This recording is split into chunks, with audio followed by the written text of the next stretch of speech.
So what's up guys, for today's video, ayan, nagpalit tayo ng swing arm dahil lang swing arm ko ay nawasak.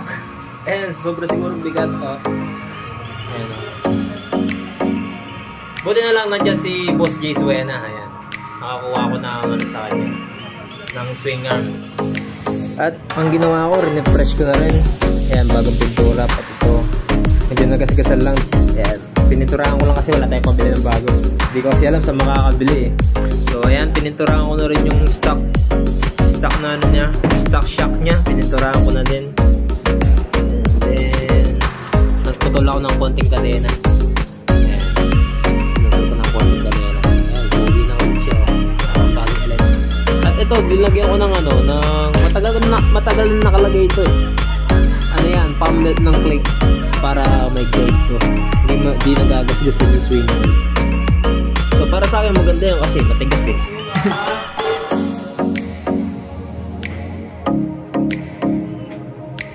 Ayan si Toothless.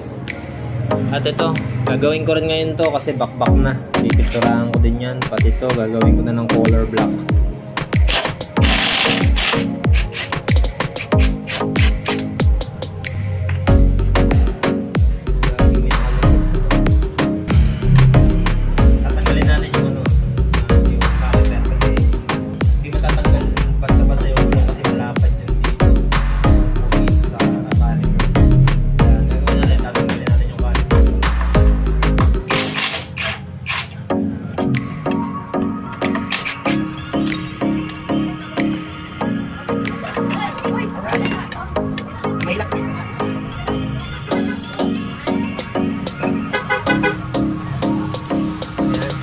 Ang gulong natin 120 by 70.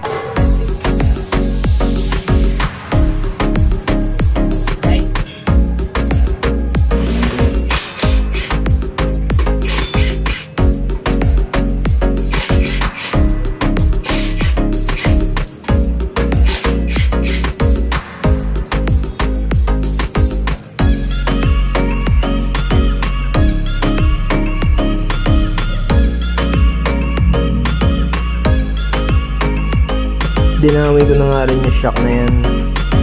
At ito na nga, tapos na rin yung motor natin. Isalpak ko na lahat at tapos na rin mapinturahan lahat. Ayan, pogi na ulit siya, diba? Pwede na ulit igala.